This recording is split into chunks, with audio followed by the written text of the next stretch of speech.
QuickBooks Online tutorial එකේ තවත් වැදගත් lesson එකකට තමයි අද ඔයගොල්ලෝ එකතු වෙලා ඉන්නේ. කලින් videos වලින් අපි ඉගෙන ගත්තා කොහොමද inventory product එකක් හදන්නේ, ඒ වගේම කොහොමද non inventory product එකක් හදන්නේ කියලා. අද අපි ඉගෙන ගන්න යන්නේ service item එකක් කොහොමද QuickBooks Online system එකේ හදන්නේ කියලා. service item එකක් හදන්නත් අපි යන්න ඕන product and service කියන page එකටමයි. ඔයගොල්ලෝ දන්නවා ඒකට යන්න ක්‍රම දෙකක් තියෙනවා. එකක් තමයි මේ service කියන menu එකේ ගිහිල්ලා එතන තියෙන product and service කියන එක click කරලා අපිට යන්න පුළුවන් මේ page එකට. ඒ වගේම තව මම පැත්තේ උඩ මේ තියෙන new කියන button එක click කරලා ඒකේ තියෙන මේ other කියන section යටම තියෙන මේ product and service කියන button එක click කරලත් අපිට මේ page එකට යන්න පුළුවන්.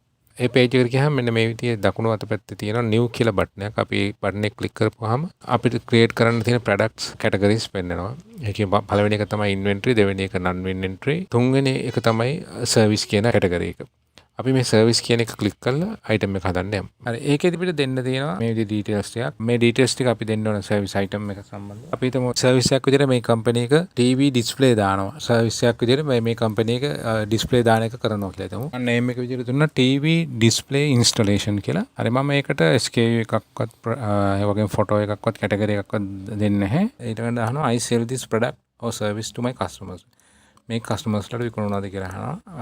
අපි ඒක ටික් කරමු. මොකද කස්ටමර්ස්ලට දෙන සර්විස් එකක් නිසා අපි ඒක ටික් කරලා description එක විදිහට TV display installation කියලාම දෙමු. ඊට පස්සේ price එක ඒ කියන්නේ කීයක් installation charge විදිහට අපි ගන්නවාද? අපි මෙතෙන් දාමු 2500 වගේ charge එකක් දාමු. income account එක වෙන්නේ service කියන එක. service කියන income account එකට තමයි මේ product එක අපි link කරන්න යන්නේ. ඊට පස්සේ තියෙනවා purchasing information. purchasing information එකේ තියෙන I purchase this product or service from a supplier. මේ service එක අපි supplier කෙනකින් ගන්නවද කියලා අහනවා. අපි ඒක කම්පැනිම දෙන සර්විස් එකක් විදිහට හිතලා මේක ටික් නොකර යමු. සර්විස් අයිටම් එකේ ඩීටේල්ස් දෙන්න තියෙන මෙච්චරයි. අපිට ඊට පස්සේ තියෙන සේව් කරන්න. අපි save and close කියන එක ක්ලික් කරමු.